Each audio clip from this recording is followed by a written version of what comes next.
Hey, before I kick off the podcast, I just want to shout out Next Door Clothing. Next Door, a clothing brand based out of Bondi in Sydney. They're making really nice jeans and shirts and hats. So go and check out their full range at nextdoorsydney.com.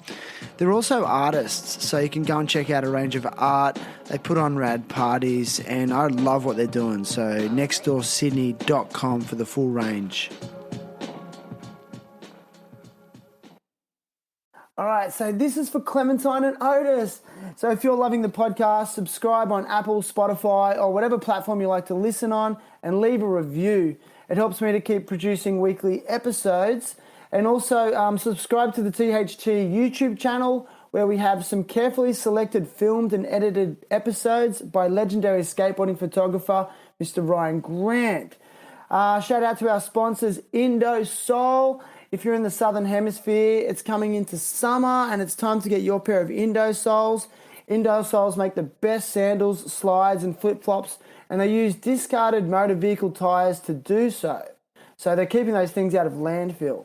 Indosole are a B Corp certified company, and they have distributors in the USA, Indonesia, Europe, Singapore, Japan and Australia. So go to indosole.com and you'll be automatically directed to the distributor in your region, and use code THT at checkout for a 15% discount.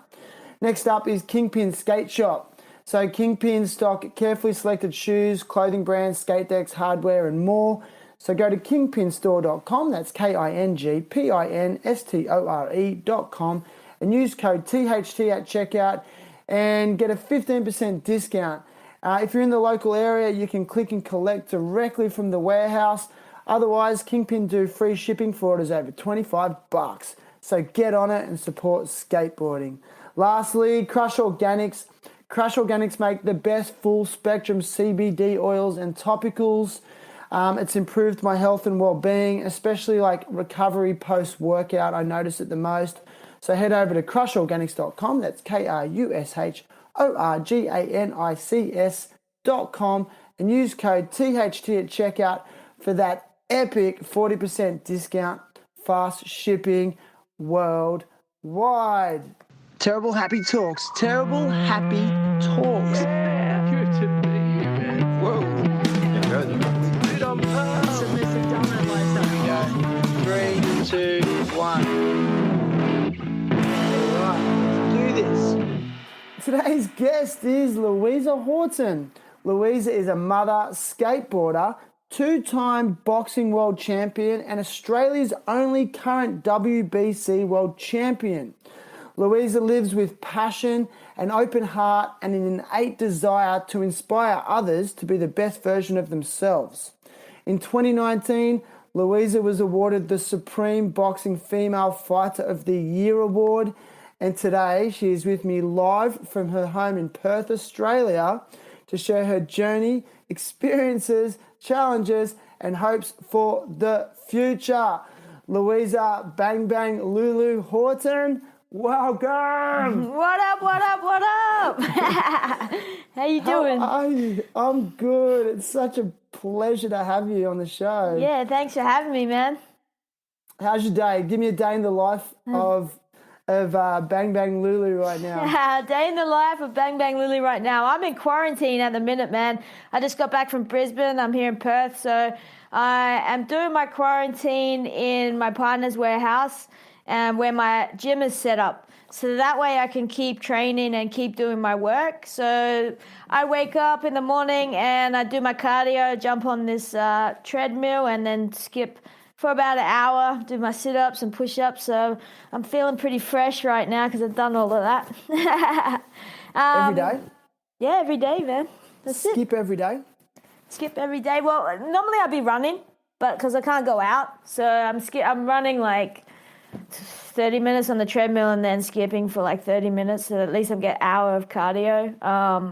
But yeah, every day I do skip. I skip after training in the evenings and stuff like that. It's the best way to get in shape and, you know, also cut that weight and stay really trim. So I love it, man. It's like dancing, you know.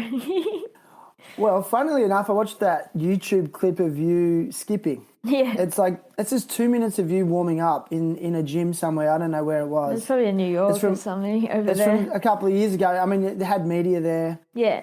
And it was so engaging to watch. Like, it had thousands and thousands of views. And it was just you with a big smile on your face. Like skipping, dancing, skipping, like ripping. Yeah, so cool. I just get lost in what I'm doing. Like I think movement is a way of expressing ourselves, which I find is skipping. Just turn the beats on and get a bit lost in my own little world. You know what I mean? In the Lulu bubble, man. That's it. I want to. That sounds like a great bubble to be in. Oh, it's a pretty good spot. So an hour of cardio every morning. Yeah, pretty much. So I do that like right now because I'm in quarantine. So either be doing like a couple of interviews or some work on emails or just chilling out, watching boxing and doing some film study. And then in the evenings, I actually jump on a video call with one of my coaches from over east, and we do a session in the evening that goes for a few hours. Just skills, endurance, strength work, that kind of stuff, which has been good. I feel like I'm not alone here. Do you know what I mean? And then obviously I just eat, sleep, and then get up and do it again. To be honest with you, like being stuck in the quarantine is pretty much like a training camp. So when I'm in a hard training camp preparing for a fight, it's basically up, exercise, eat, go back to sleep, try and catch a nap before the next session, back to the gym, come home, lunch, try and catch another nap. So then I've rested enough to be able to put the energy into the gym. So can you tell us what you're specifically training for right now? Well, it's to be announced, but I'm looking at getting back in the ring very, very soon, which I'm really, really excited about. COVID kind of put a pause to everything. I was over in the States and defended my world title in New York, December 2019, and then came back home. And, it's just everything's been challenging around the world for everybody, especially sports and entertainment and things like that. So I've just kind of patiently been out here working on different avenues to be able to get back in the ring. And I'm freaking pumped, man, because I haven't fought in Australia since 2015, so I'm going to get the opportunity to fight back here in Australia and light up the crowds here and just bring my presence and my smile to the ring. So I'm really, really looking forward to it. It's funny. I watched some of your highlight reels, and mid-fight, you have the biggest smile on your face in your fights. Like, is that a nervous thing? Nah. Or is it pure excitement? I just love it. Like, I absolutely love what I do. I think there's a fight on YouTube against Brenda Flores, which I actually got robbed for the world title. But in the 9th round, I just remember being in the 9th round, just like laughing my ass off, man. Like, just, but, I just really, really love what I do. It's like skateboarding. Like, I really love skateboarding. You take some crazy slams when you're skating, but I think when you learn at a young age to laugh shit off and, really just be in the present moment, like there's no better joy than being in the present moment. And I think, that's what a lot of people strive to do, and to learn that from a young age and know that feeling is ingrained in me. I don't need to learn it about life. It's just an amazing feeling. It's funny because that was one of my questions. Like, I wanted you to describe how the skateboarding mindset has influenced your approach to boxing. Oh, man, big time. Like, heaps, in a huge way, because skateboarding is all about camaraderie and, it's like I'll call it the brotherhood, even though there's, back in the day you were the token chick. And it's, totally. And it's just about helping each other grow and building each other up, cheering each other on, like the love for the sport. When you take a slam, there's always someone there to check on you, make sure you're all good. Do you know what I mean? When you land a trick, everyone's cheering for you. So it's amazing. But I think that crossing over to boxing, what it gave me, because skateboarding is so free. Like, it's so free. Like, there's no rules, there's no discipline. It's just go out, go for a roll. You would never call that training, even though you could look at it in a different way. But now, like, boxing is like the balance from skateboarding and the agility and things like that have really, really helped me in the ring. I think also, being able to take the pain and laugh it off, like, it just doesn't really faze me. And then also, I think boxing has a different element where the discipline has added to my life so much. Like, it's been so good for me because I'm such a free spirit and such a free soul and a little bit crazy. So that discipline that keeps me accountable for myself every day has really, really, like, grounded me and helped me in different areas of my life that I just, it's ingrained in me now, and I understand more of how to build success because of that discipline. And then skateboarding is also, like, I was just actually explaining to my coach the other day, he's like, oh, it's a little bit repetitive. I said, hey, Magic, it's all good, man. I love the repetitiveness. I love what I do. I used to spend hours and hours the whole day trying to do a trick for not just the day, a week, a month, until I would land the trick. So it's all good, You mentioned that these things ground you. Uh-huh. Right. Why do you feel like you need to be grounded in the first place? I'm just a free spirit, man, and not that takes that away. It just keeps me focused on what I'm trying to achieve.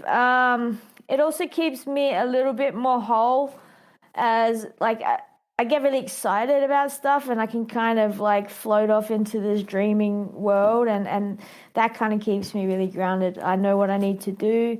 I know that if I do X, Y, and Z, I'll get the results here. One of the greatest things about training in a gym, or any kind of, training that you do consistently and practice every single day, is that I know that when I'm in the gym, if I do the work, I will get the results. I don't have to rely on anybody else. It's completely up to me. You know what I mean? Like, in the world of today, where people's word, it doesn't really necessarily mean so much anymore, which is a sad thing of, I think the way the human race is and the speed of everything these days, people don't have substance behind their words. So I know that I can rely on myself, if that makes sense. So I put the work in, I get the results, and I can see it. Easy work. Are you scared to rely on other people?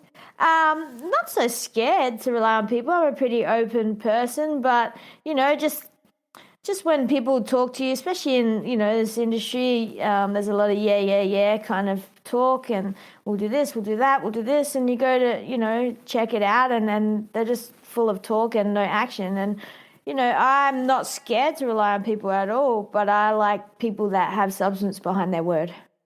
So you're cautious? Yeah, of course. Like, definitely been through a lot in life, and been around those situations. I'm not cautious where I'll have my guard up, but, I give everybody an opportunity, definitely. But, after that opportunity's, been broken a few times, or your word has meant nothing, then, I can only go with what you show me, and that's it. Yeah, I see what you're saying. I know for me too, like, you sort of, if you get burnt, in life by certain things, I know for me and a lot of people, my default reaction is to defend and become more guarded and closed off from the world. And it's taken me many years to actually break that down so I can just live open and open-hearted. Yeah. And I really see that in you. But would you say you've been through that journey as well? Oh, man, absolutely. A lot of times, like, when you're doing what you're doing, I guess, in sport as well, there's always politics behind everything. Even in skateboarding there was. Definitely in boxing and being a woman in boxing, there's a lot of the politics and stuff. But to be honest with you, I'm at a stage in my life right now, a lot of stuff in my personal life as well, but I'm at a stage in my life right now where I know what I want, you know what I mean? And I know that if I put everything into that and just follow my heart, and really believe and have faith in everything that, and sometimes be patient with things and continue my work on my path, that it's gonna come to fruition at some point. It may not necessarily be when I want it to be, because I could have everything yesterday, but it does come to pass. And I'm at the place in my life right now where I can choose who I want to be around me. Do you know what I mean? Like I've gone through a lot of stuff. I've been around people that have a whole lot of drama. I've been through a lot of drama in my life, and I just don't have time for that. I just don't have the energy for it. All I have energy for is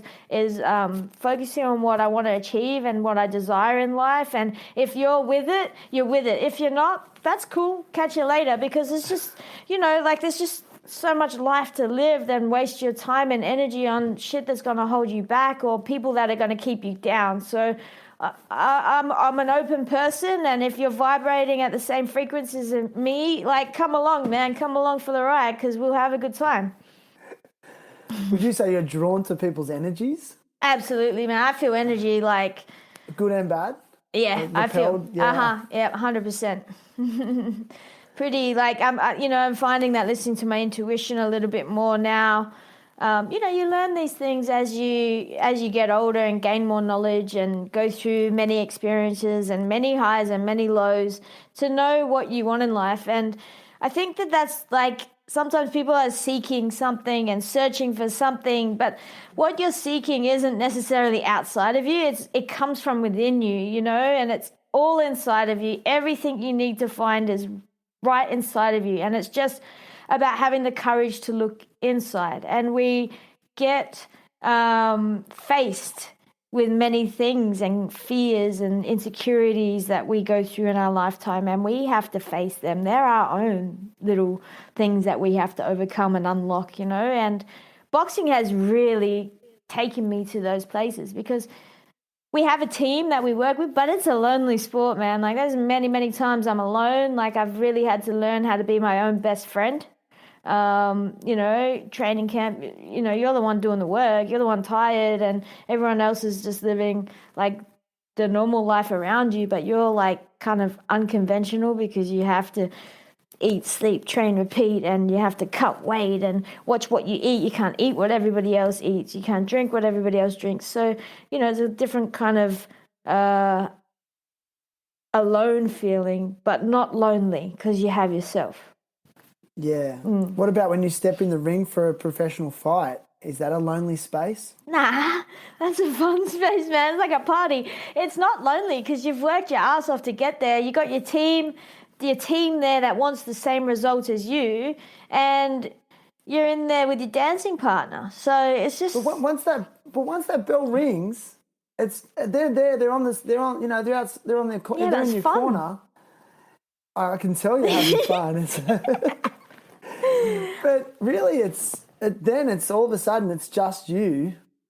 Do you feel lonely? You don't feel lonely in that space. No, you love it. Not at all. I really love it. I know what I'm fighting for. That makes a difference. I have my children, my family. I fight for them, and I'm not alone. I'm doing the job. I'm getting the job done. Yeah. But it's the same as skateboarding. You enter a competition in skateboarding, you're out there by yourself doing your run, and everybody's watching you. Do you know what I mean? You can't rely on a team. It's all on you. It's the same thing. And when you said, what have I taken from skateboarding? I would say that's a similar feeling, man. Yeah. Mm-hmm. Now, so for those that are unaware, can we get a recap of your career so far? So from boxing career. Yeah. So where you're up to, so what you've achieved with your professional fights or amateur fights as well. Uh-huh. So can you tell us where it all started? Yeah, for sure. I started pretty late in the game, just before I turned 30. I pretty much was 30. I had 2 amateur fights, and I really wanted to go pro straight away, so I went professional in 2014. I pretty much was learning on the job. And as soon as I walked into the gym, I saw a picture of this green belt, which is the WBC belt. So straight away, as soon as I walked in, I was like, I want to become a world champion. I knew straight away, the feeling that it had given me was like the feeling that I had when I was skateboarding. And when I was skateboarding at like 16, I wanted to become a world champion skateboarder. Like, it was my dream, man. Like, I'd wake up every day, go skateboarding, watch skateboarding, compete in as many comps as I could. So I felt like I went through some hard times with that. I went through depression after skateboarding, and I felt like a real big failure because I didn't achieve what I set out to achieve, and my life kind of drifted in a different direction. So I kind of was like fighting myself in my inner self, because I had these dreams that I wanted, but my life drifted in a different direction. And then I was kind of conflicted within myself without even knowing what was going on. So it kind of sent me into a bit of a down, and I was went through a clinical depression with that and many other things at the time. So when I stepped into the gym and felt the feeling from boxing, as I was also going through a challenging time, I just felt that fire. Like, it was like a knowing feeling, like a knowing feeling of, this is my second opportunity to become that world champion that I dreamed of becoming when I was 15, and nothing was going to stop in my way. So I kind of went 120% at it, all in, all or nothing. So I had my first pro fight in 2014, and then in 2015, in my 6th fight, I got to fight for the WBO Asia Pacific title, and I won that by knockout. And then that opened the doors for me to be able to be offered the WBO world title, which came at a couple of weights heavier than me, but I was just like, yeah, let's do it. You know, I don't care, I'll go up, let's go, because this is what I'm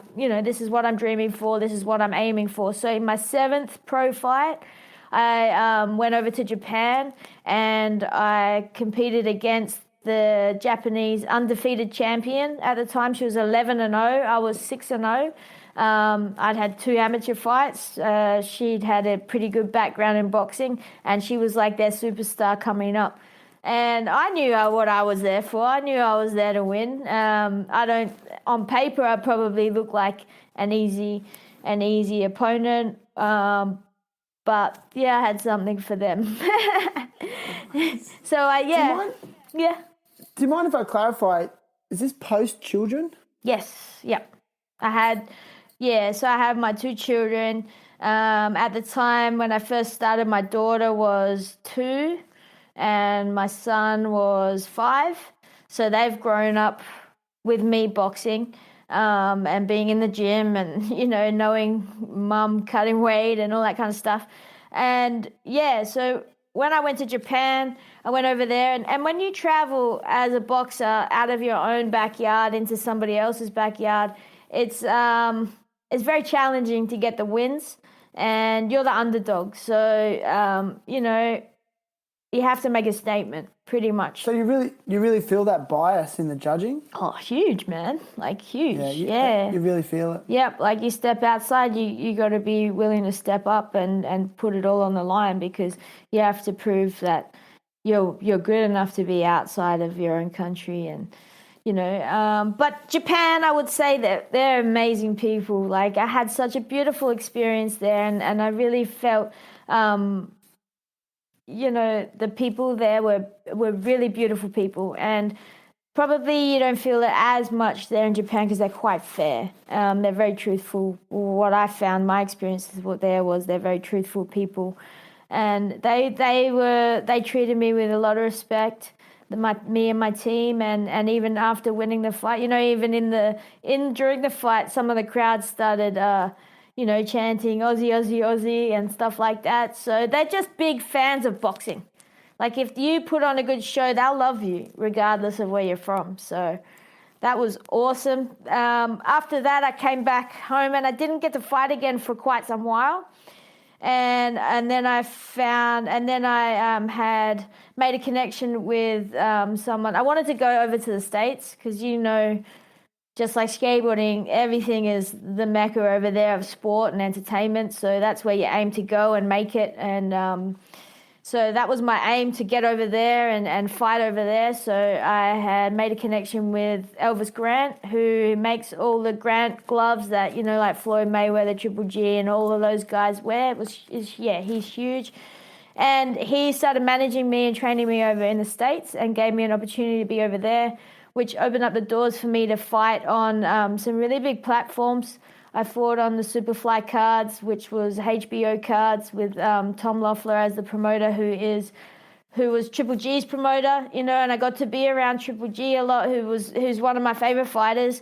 I always would watch him in the morning when I run, so I got to be around all these great champions and fight on these platforms. And again, over there, like in California, because a lot of my opponents are Mexican because I'm little. So in California, California is pretty much like another Mexico. There's a lot of Mexicans in California. And again, it's like, I'm the one coming out from a different country and to try and make it. Doesn't really matter who's around you. It still can be challenging. So, I also had to overcome some adversities being over in America. I was away from my children a lot of the time. I was over there a lot. I got robbed for one of my fights for the world title that I fought against Brenda Flores, which was really controversial. But then I got to fight again for it, which I won the WBC title in 2018 in LA. And then after that, I got to defend it in New York. So, yeah, some pretty epic times, man. And, amazing, to be able to have those experiences. Also, not only that, to be an Australian, when Australians travel to the States, I hate to say it, but sometimes they come up short, they don't get the wins and things like that. And, proudly repping Australia with my flag and stuff like that. So proud to be Australian and to be winning, world titles over in America is a huge, huge, huge accomplishment for Australian boxing. And, to be able to do that, but not only that, I'm a woman and I was doing it. And that, there's just adversity to overcome, and to be able to do that over there, and say, look, I made it over there and I did it over there, is just huge. Do you notice a massive difference in the standard of fighter that you're fighting over there, or not? Yeah, there's levels to this game, man. For real. Just everything over there. Boxing in America is it's a career. People can make it their livelihood, whereas in Australia it's like a hobby. Australian, it's like AFL or football is here. Boxing is like that over there. So there's great opportunities. It doesn't mean that it's any easier. They still have a lot to overcome, or a lot to work through, or a lot of hurdles to overcome. But there are greater opportunities over there. I can imagine. I'm so impressed, and I actually watched one of your fights in Hollywood in 2018 against the Mexican fighter Lavinia. No, Yeah. I forget her name. Elvina. Yeah, and Elvina, excuse me. And I mean, it was just an amazing setup, and I just fully enjoyed it. But I must admit, a question that came to mind, and knowing that you're a parent, is I'm a parent myself. I'm very curious as to how do you juggle a full-time training schedule with parenting? Maybe can you give us some insights into that? Yeah, for sure. So when I was in the States, I was over there. My children were here. And I am actually so blessed and grateful to have their father, Chris, is an amazing father. He supports my profession, he supports my career, and without him, in all honesty, I wouldn't be able to do it, because we're not together, but he does look after the children while I'm away doing what I need to do, while I'm in training camp. And even if I'm back here and I'm preparing, if I communicate with him that, look, I need to be completely focused, then he's happy to do that. And then we just mix it up and we work together in how, I can spend the time that I've missed with the kids back my way. So we just work. Man, I'm really blessed. I really am so grateful that he is such an amazing father. We're good friends, and the way that we can co-parent together is phenomenal. And without having that, my children are the most beautiful souls. They're happy, they're full of love, and they're really, really good kids. And I think that's because of the way that we co-parent and the way that we still have that loving energy for each other, even though we're not together. So yeah, that's how I do it. It definitely has made it a little bit easier because, you know, if I had to though, I would bring them wherever I am and take them with me. You do what you got to do when you're trying to achieve something, and you know, you just make it work. It doesn't matter, like, you know, you go through a lot of obstacles and you make it work. You find solutions. So Yeah, I think it's really like it's really nice to hear a story of a positive co-parenting relationship. mm-hmm. You know, I mean, I think that would be really healing for a lot of people to hear that. Yeah. Yeah, because a lot of people are in that situation and they think that they can't get along in a positive way. So it's just really, really nice to hear. I think the most thing, Shan, is like when you're in that situation, and I understand that it's not easy for everybody to find that because whatever they've gone through in their personal relationships. But when you put your children first and the love for your children and strip away the egos from trying to battle each other or, you know, be better or whatever, like it's all about your kids. And if you can provide a loving space for your children, that is the main thing that you should be thinking about, because you've brought them into this world. At least give them a loving space.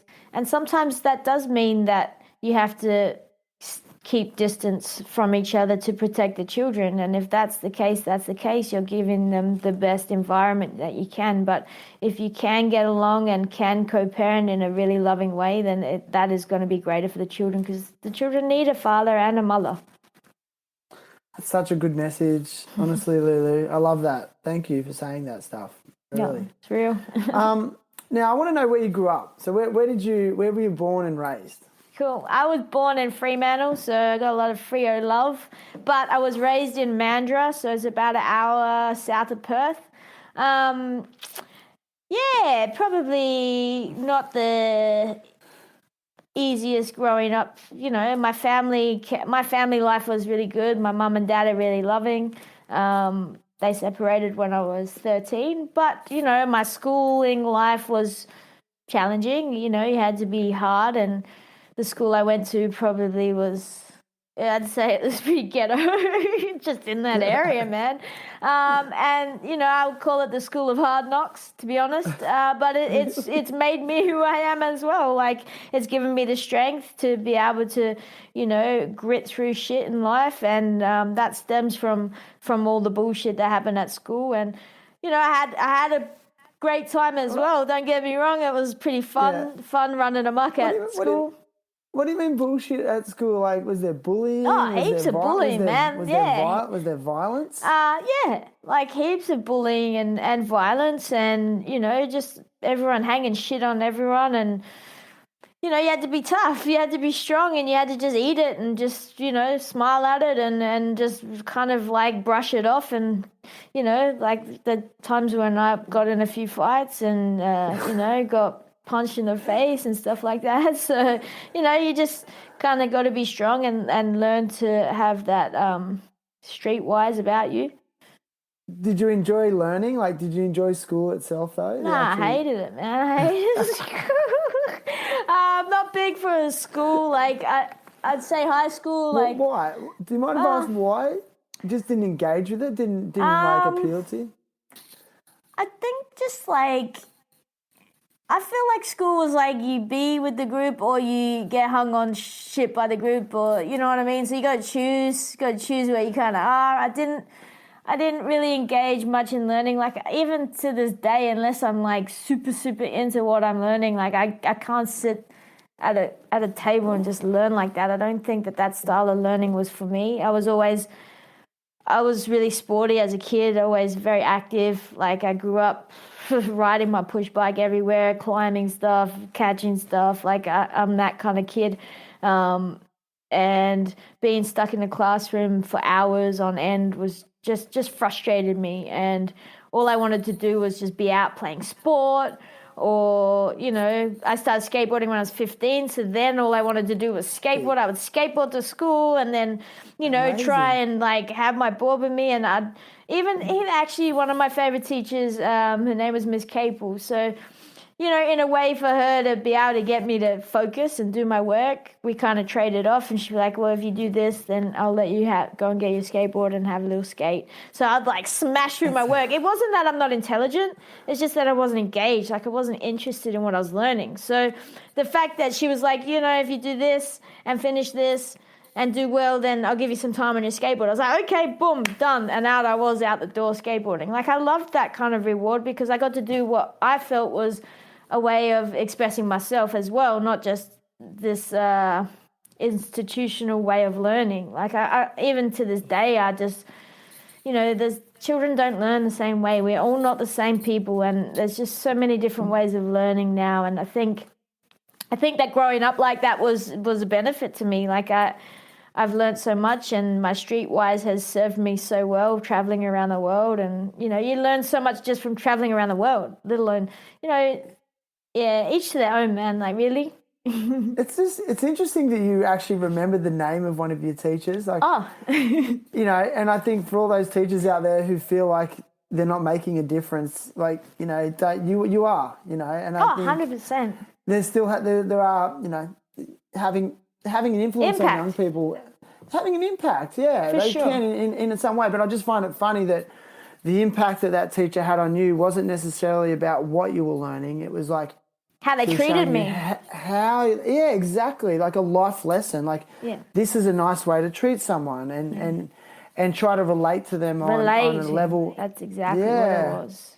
So that was important to you, yeah? Big time. Like I so actually will share a story with you, Shan. Like Go. just recently I caught up. I had 3 favorite teachers at school, you know, and I always remember them. And they were like all sporty as well, to be honest with you. But one of them was my science teacher. And I always remember, and I would think about her and hope that she's doing well. Do you know what I mean? She did make a big impact on my life because, you know, life at school was like, you know, it was like war. Like you had to survive. It was survival camp for me, you know. And, you know, this teacher made an impact on my life, and I actually recently randomly got to catch up with her. And we went and had coffee, and I said to her, look, you really made a difference in my life. Like, and I shared with her, like, how her impact was on me. And she's like, you know, Lou, you would come into the class, and we would have to talk with you and a group of kids before we would start class. And otherwise, I couldn't start the class. And I'm like, oh, okay. She goes, yeah, you would tell me everything. So because she would listen to me, relate to me, not tell me how to do or what to be, she just was happy to openly listen to me. And I was going through my own things at the time. You know, my parents separated when I was 13. You know, my dad is gay. So like I was going through all that at that time in the early like 90s or like mid 90s. It was challenging, man. Like, so the fact that she listened to me, I respected her, and she gained my respect, and I did really well in her class. And now I speak to her often. We catch up, and it's so nice to see her doing so well, and, you know, to bring her back into my life again. And, you know, she's met my son and things like that. And it's cool. I just think it's really rad. Like, I never forget people that touch my heart, you know.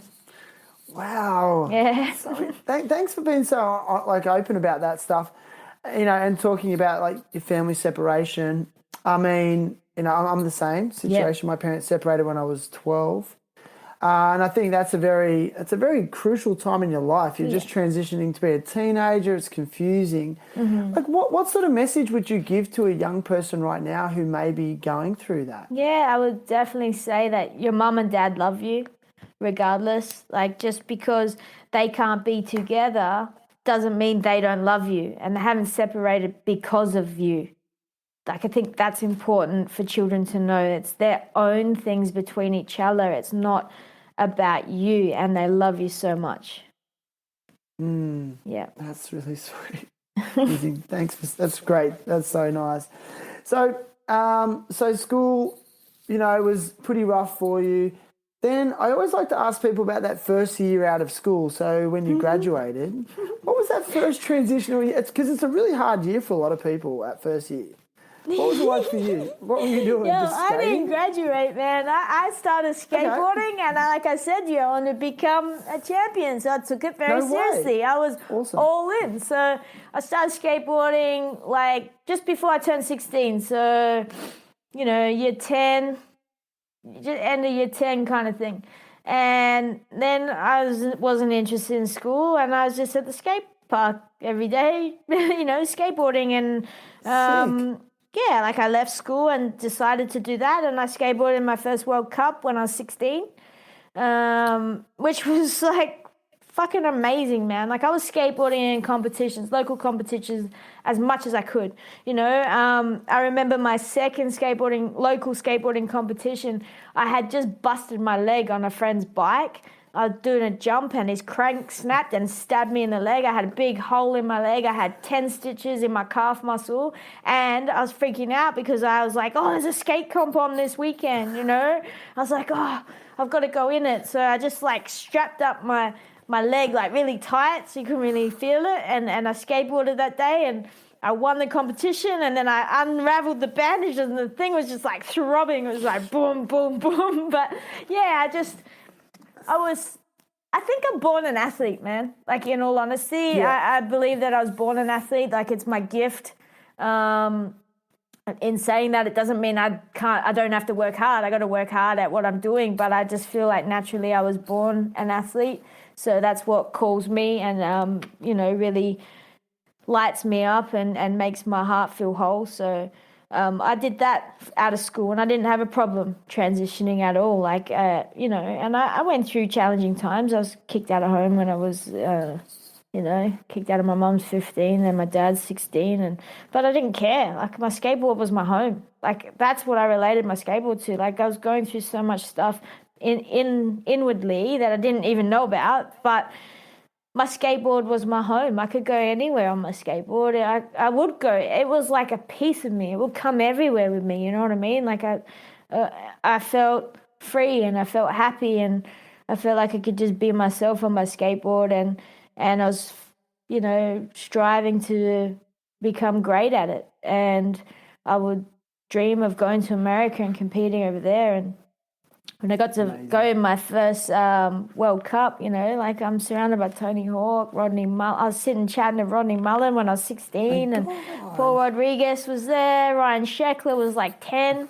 Nigel Houston was like 11. And yeah, it was just epic, man. It was such a crazy cool time.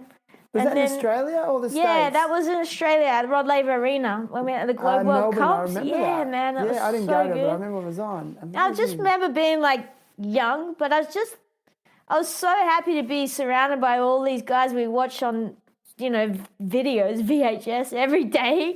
And, I was there, but I was just so focused on my own, what I needed to do to win, like what I needed to do to become good. And, I was still pretty shy back then because I remember getting interviewed and I had no idea about that shit, man. Like, I come from a small little town in Mandurah, and just being so shy that I didn't even know how to answer the questions. That they wouldn't even use my interview because I was like, yep, nah.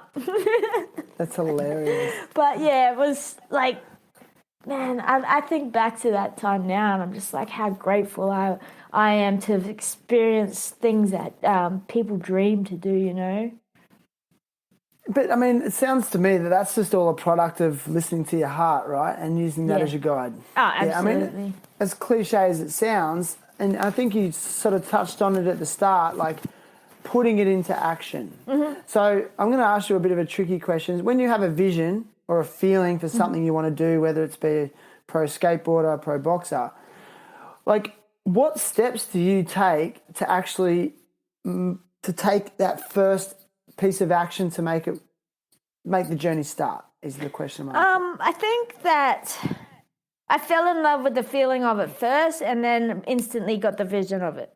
It wasn't the opposite way around. But I think that if you do have the vision to do something, if your heart's calling you to that something, then just do it. Like, just do it. Like, I don't have fear to try something that I feel like I'm in love with, because it's the love for it that drives me, not the fearful thoughts or anything like that. And, even in saying that, like I feel as an athlete at the top level, sometimes you feel pressure, you know what I mean? And you do get these thoughts come in and, you want to be good, am I good enough, and this and that. But, you just got to kind of like go with what you love. Like it comes back to being authentic to yourself and not really giving a fuck what other people think, because at the end of the day, we've got one life to live. We can only live through ourselves. And if we live through the opinion of others all the time, we're going to really like be in conflict with ourselves if it's not in alignment with what we want to do or what we are trying to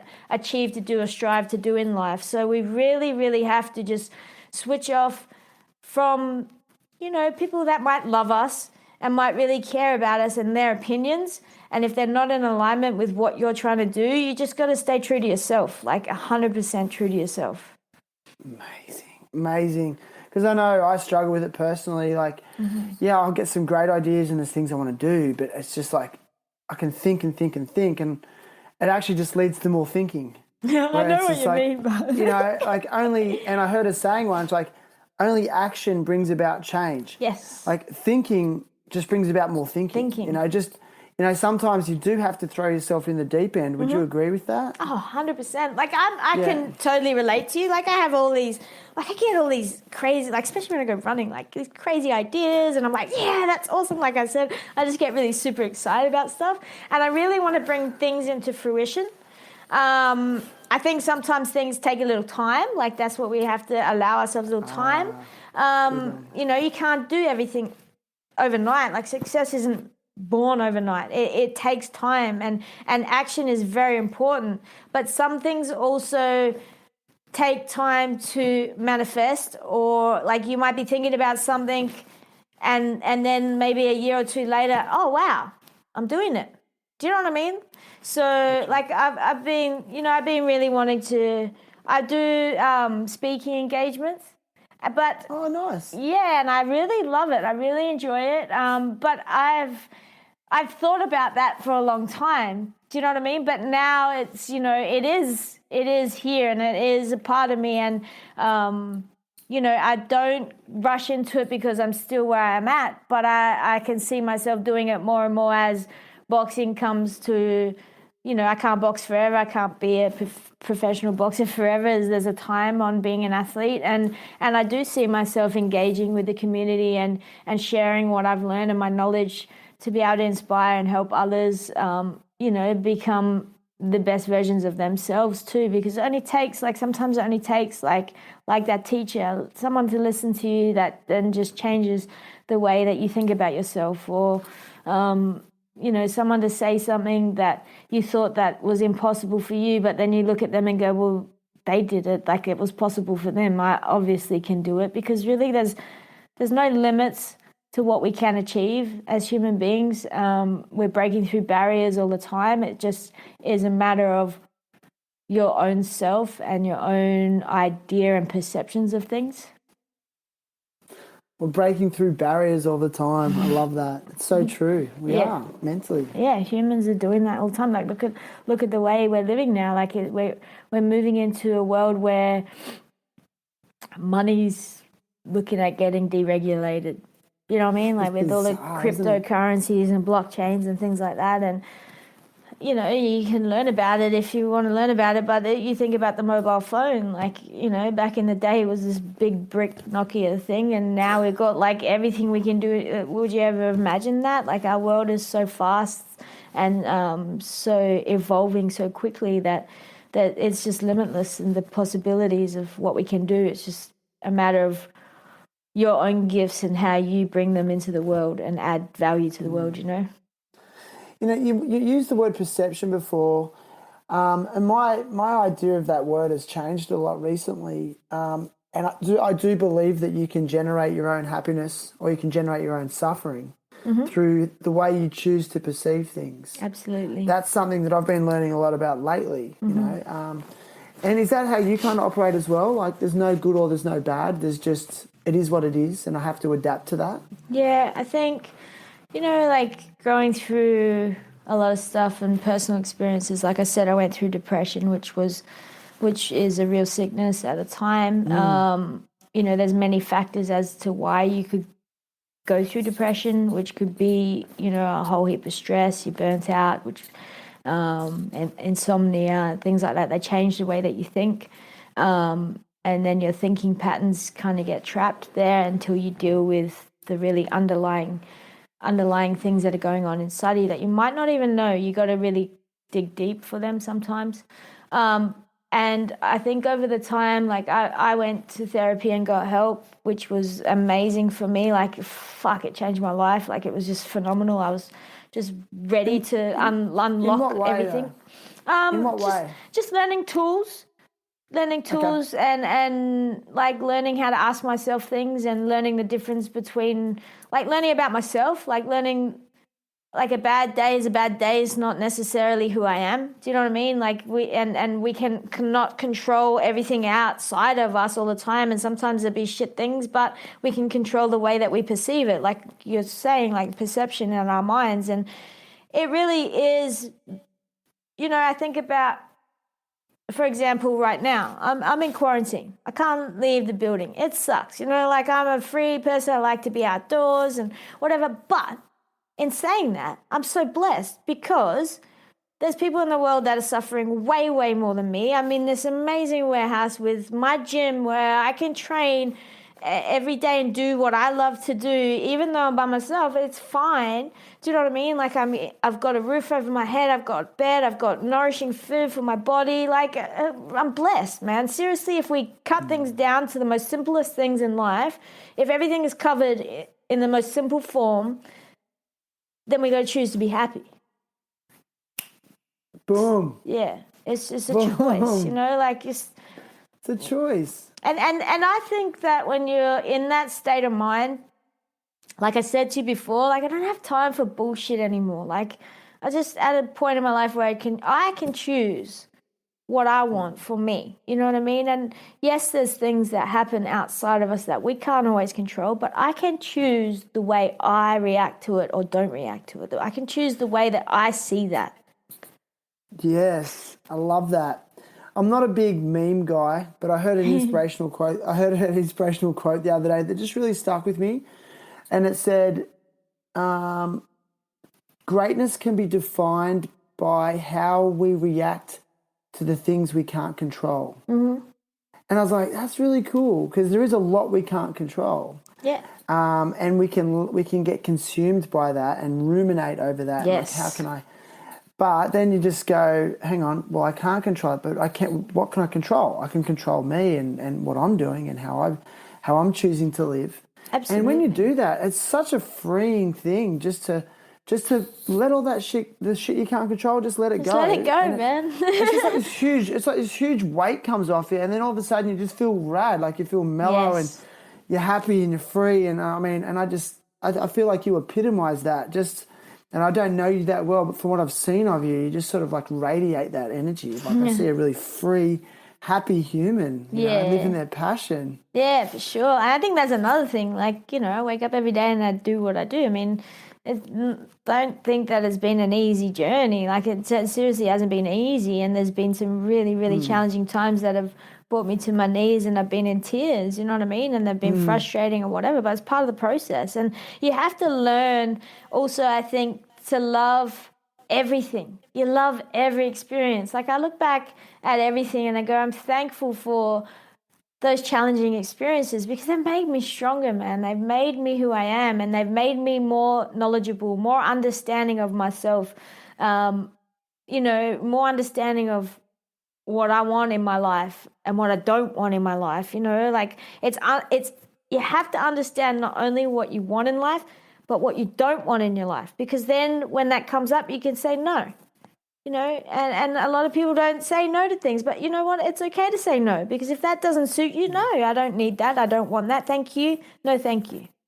Well, why do you think people don't don't say no to things? I think they're scared. it could be fear, or also it is also trying to please people, and we do that because we do love people, and there's a point of where you do need to be flexible and bend and meet the people that you love, because you have to meet people halfway and work with the people that are in your life. That's what makes harmony. You can't be just all one way because that's what you want. No, you have to learn to bend and be flexible with the people that matter in your life, the people that you value in your life. That's important. But, I think a lot of people don't say no because they're trying to make everybody happy.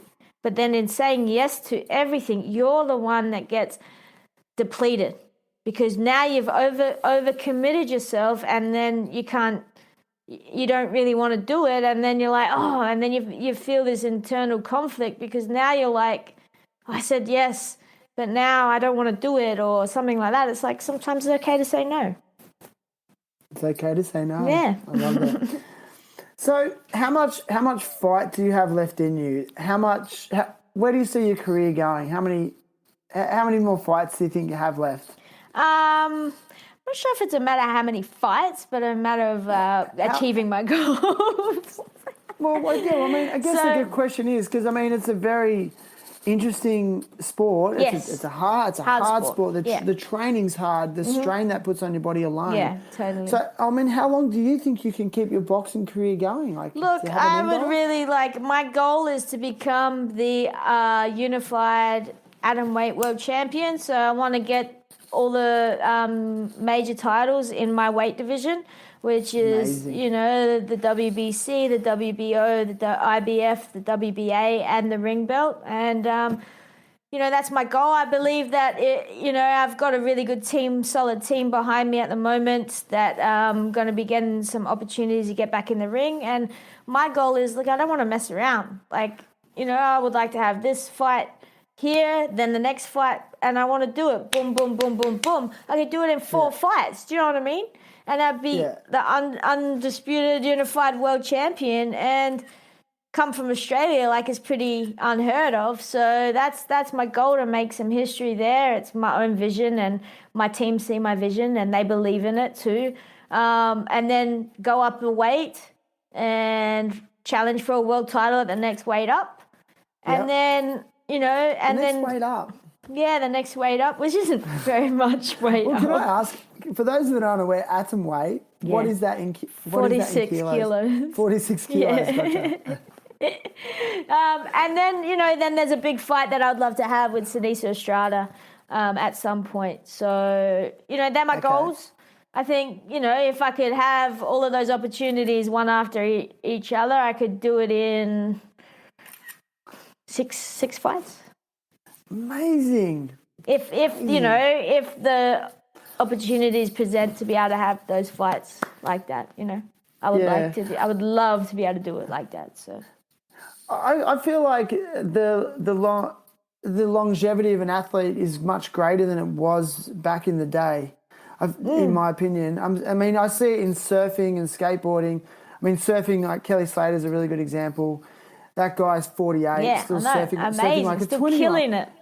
But he's a testament to someone who has just lived a really good life, like great food his whole life, constant training, looking after his body, And then I'm seeing it with a lot of skateboarders too. It's Tony Hawk, he's still shredding, man. Amazing, phenomenal. There's another skater, Andrew Reynolds. He's the same age as me. I think he's 44 and still skating. But, he made a decision. He's all about clean living. And I think athletes are extending their careers longer and longer, and it's super inspiring. Yeah. Oh, dude, I think, like I said, humans are pushing boundaries all the time. I think it's all about the matter of our mindset, to be honest with you. Our mind is such a powerful, powerful thing, way beyond what we can actually recognize, I think.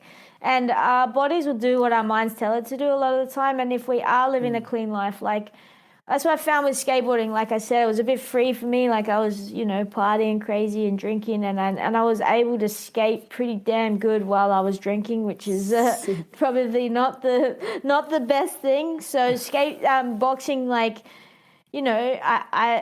was the first time in my life for a while that I didn't drink alcohol.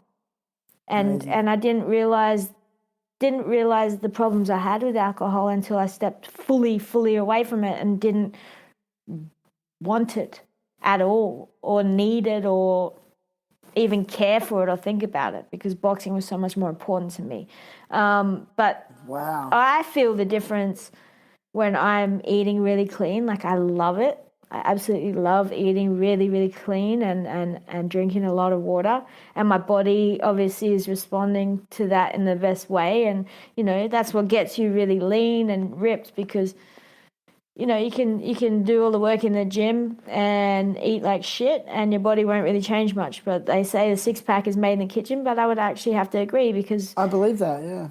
when we eat really clean, our body just cleans out all the shit, you know, and you feel good. Yeah. And it helps your joints, your body, and your longevity. And think about health, man. Like, we don't think about what we're putting into our bodies. Like, you grab a packet of something or some sauce or, you know, it's got all these additives. But if you can eat, like, from the ground, eat meat and fish and seafood and eat vegetables and fruit, then how can you go wrong? Is that how you sort of gear your diet towards, like, raw, a sort of like a raw diet? Yeah, like I eat... unprocessed? Oh, I don't eat, like, I stay away from anything bagged. Like, it's pretty much No vegetables, processed fruit. Obviously, I have my supplements for my protein and stuff. But when I'm in training, it's low carb, kind of high protein. Do you go low carb? Okay. Yeah, I do. Because I kind of felt like maybe you'd need higher carbs to keep up with, I do have carbs, don't get me wrong, but it's just not as much. Vegetables. Yeah, via vegetables, sweet potato, brown rice, bananas, things like that. So it's no processed foods at all. Amazing. Yeah. I think it's funny you mentioned that. Like, I think a lot of people don't realise how good they can actually feel. Just by changing their diet, man. Yeah, exactly. But I think a lot of people could become accustomed to feeling crap, and they accept that, this is how I feel, until they change it. But that's it, Shan. Like I said, like, I didn't know the difference from, like, alcohol, right? I didn't know what it would feel like. So you're completely no alcohol? Yeah, like, not well, every now and then now I'll have a wine, but for many, many years, like, only recently I started having a nice glass of red wine and stuff, but for quite a few years, nothing at all. And you only really notice the difference, like, when you say that people get accustomed to what they've been used to doing, it's the truth, because you only really notice how your body can function when you take something out, you know? So, like, alcohol, I noticed the difference. I was like, wow, like, the clarity in my mind, the way my body felt, you know. I would drink a lot and, you know, the next day you feel down, like the depression. And, you know, the alcohol is one of the biggest leading drugs to depression, man. And it's the truth, but it's so readily available. It's so part of our culture, so part of our life, that we wouldn't know the difference unless we completely stopped. That's when you know the difference. And it's the same with food. Like, you don't know what it's doing to your body, but when you alter something for something healthier, you'll feel the difference. And there's all those studies on, like, our gut health and stuff like that. It's like our second brain. But, you know, it affects the way we think. It affects the way we sleep, all that kind of stuff. It makes a difference to our well-being. I can't believe you said that. Yeah, it affects the way we think, food. You know, I mean, and that was a big thing for me. Like, when I changed my diet, my mental health improved dramatically. You know, when I cut out alcohol, you know, I haven't drunk alcohol for 9 years. Yeah, amazing. But when I cut that out, and then when I sort of transferred to more of a raw foods diet, and, you know, cutting out refined sugar, I mean, it was a profound difference. Like, my mood was more even. Yes. You know, yeah, I'd get down. Yeah. And then I'd get up, but I wasn't having these extreme lows and extreme highs, you know. And it was all just came back to diet predominantly, you know. Oh, it combined does. With a few other things. Isn't it crazy? Like, because we're like high consumers, like fast-paced consumers way of being, you know what I mean? And we just got used to the way that food is just like so easy to access, but so quickly to make. But when I make all these salads and stuff, I'm like, oh, I don't have time for that. And I look at them, I'm like, but it actually doesn't take that long. Like, it's actually really quick. Like, I'd be in the kitchen for like 5 minutes preparing something really, really healthy, and it doesn't take long at all. Yeah. and when you get it, like you said, you adapt and you become accustomed to it, and you get your routines going on. And it's the same with like your taste buds. I've noticed too. Like I thought, how can I never drink Coca-Cola again, for example, years ago. But then it's like now it's not even in the equation, you know. It's like give me some water with with lemon in it, you know. Like it's weird. Dude, I'm so glad you brought that up, Shen, because after like your taste buds, because they change. Yeah, totally, man. Like when I'm in training camp, because it's so clean, like it's seriously so clean that I love the taste of vegetables, fruit. Like I get like this burst when I eat. Like after weigh-in, I might treat myself with something. It might. And that treat might just be a protein bar, you know what I mean? Yeah. But the sweetness on it, my mouth, or salt or something like that, my mouth, my taste buds just go boom, and I'm just like, damn, because it's crazy. Your body's not used to it, you know? Yeah. Oh, man, you're an inspiration, and like, I don't want to take up too much of your time. I know you're busy, but I got one question for you, because I love to box. I've done it for years, more in terms of just for fitness. Yeah. You know, never really taken it too serious. And I'm 44, and then I started training in a new gym earlier in the year, and they were like, "Hey, we think you could have an amateur fight." And I'm like, "But I'm 44. I thought I'm too old. I'm way too old, you know." And it was like a bucket list thing. So I really started. Sorry, this is a long story. I'll keep it. Nah, so I really started sparring properly and a lot. And you know, I started having these moments where I'd be sparring, headgear on, 16-ounce gloves, mouth guard. I can't breathe. My head is so hot, dripping sweat in my eyes. You know those feelings? Oh yeah. And I remember, and I was sparring, and we're doing 2-minute rounds, you know, and I was like we were doing 3 2-minute rounds, you know, and I was in the second round, and I was 1 minute in, and I had this moment and I was getting belted, and I had this moment of like, oh my God, the round must be coming to an end. The round must be coming to an end. Like I'm fucked. I feel like I've been boxing for ages. I look at the clock, and there's still 45 seconds to go. And that was like, I looked at the clock, and that 45 seconds, sorry to talk so much, it seems so long, like 40, how am I going to get through this 45 seconds? Yeah. I guess my question to you is like, what do you do in those moments when you're training that hard and you feel like you can't keep going? What do you say to yourself? I want to know. You have to keep going. You don't have going. that problem. No, you have to, you have to. You just keep throwing them? You just keep like... You have to. You're either throwing them or you move your head.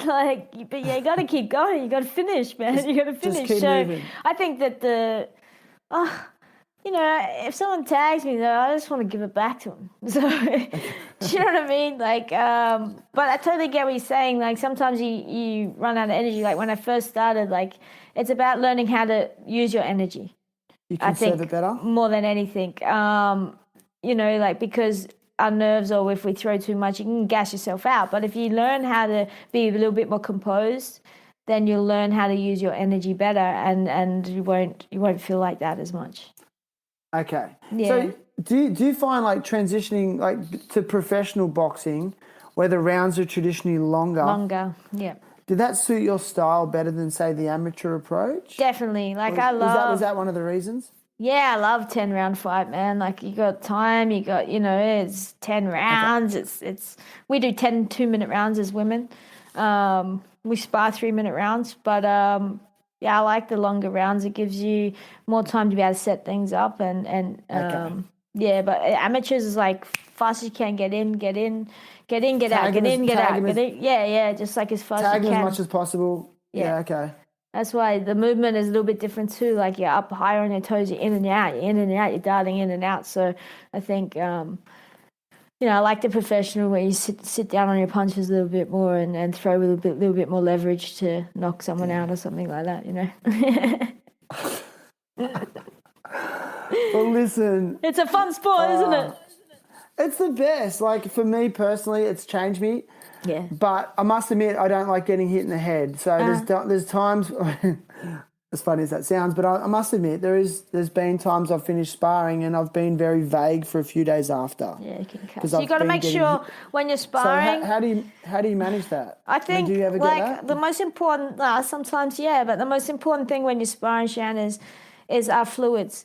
When I'm sparring, I'll make sure that throughout training camp that I'm having at least 3 liters of water a day, at least a minimum, because you have to think about our body and dehydration. And the first place that, like, around our brain, there's a water sac that surrounds our brain, which protects it. So when we lose fluids and we're dehydrated, when there's injuries in boxing, it generally comes from dehydration because there's no fluid around our brain. And so if you get hit, your brain's knocking on the side of your skull. So I think that the most important thing when you're sparring is to make sure that you're hydrated. Like, it's so important. But that'll actually protect your brain. More so than if you're not hydrated, absolutely. But, you think about water. Like, I just think, again, you go back to health, man. Like, a lot of people don't drink enough water, and that also changes your mental health state. Like, we're meant to drink 2 liters of water a day regardless of if we're training or not. Do you know what I mean? Like, that's how much our body is mostly made up of water. And if we're running around dehydrated, it does affect, that gives you brain fog, affects your mental health, stability and things like that. Yeah, it's like all these things.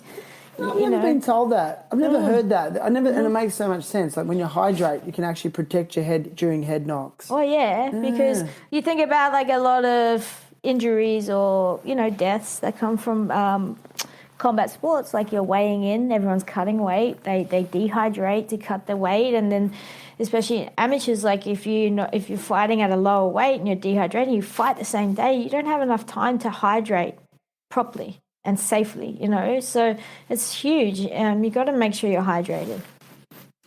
Amazing. Do you worry about head injuries or brain injury? I don't worry about it now. I just focus on what I love, man. I've seen how you move. I feel like you're near impossible to hit. You don't stop moving. Yeah. I tell you, one of the worst head injuries that I've had, Shan, is actually from skateboarding.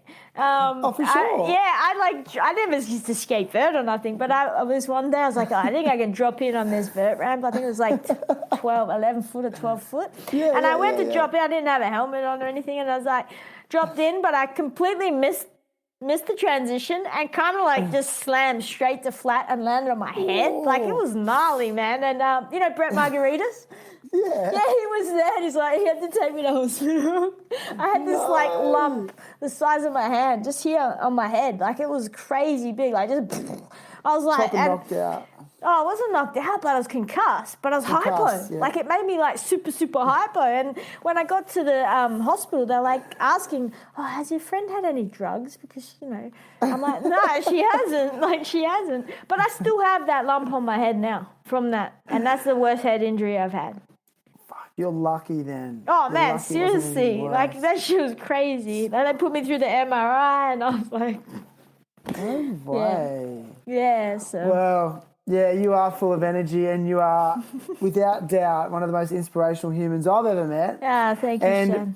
I just want to thank you so much for your time and energy and just your openness. I mean, it's so refreshing. You're just like, I don't know, you're talking about vibes before, but I just speak to you, and I just can't stop smiling, I love it. Now, listen, I ask, just to, starting to wrap it up a little bit, I ask all guests to come to the podcast with a cause or something they want to support or advocate for. So what would you like to advocate for today? I'm a huge advocate for mental health. Okay. I love this. I do speaking engagements for mental health, and it's mostly just sharing my journey through my own experiences. And I'm actually going to Darwin for the mental illness fellowship to do all the speaking engagements and also some boxing clinics with the youth through Darwin and Alice Springs. So that's going to be for Mental Health Week, and I'm really looking forward to that. So I'm a big mental health advocate. So fight for mental health, man. Yes, I love that. And I'll put some links to some of the work that Lulu does around mental health awareness and management, and including some other links to, say, Beyond Blue and Are You OK Day. Yeah. So thank you. And you can find those links in this episode's show notes. So if you scroll down, you'll find all the links. And you can also find this episode on a variety of platforms other than the one that you're listening to on right now, such as terriblehappytalks.com. We just have a fully refurbished new website. Had a few tech issues of late, but it's all fully running. It's got the full back catalogue of all 123 episodes, links to our sponsors, and some of the discounts that you can get there as well. And that helps to support the show. And the next thing I want to say, Lulu, is we have a present for you. So our friends at Indosol, I'll have to get your postal address. Our friends at Indosol will be sending you a pair of shoes made from repurposed motor vehicle tyres. So right on. They make flip-flops, slides. They give every guest a gift. So thank you. Indosol. Appreciate that, Indosol. I'll get your shoe size. And I think that's about it, yeah. Yeah, thanks for having me, Shan. It was pretty awesome, man. It's really nice to connect and talk, talk the things that I love, boxing, skating. Yes.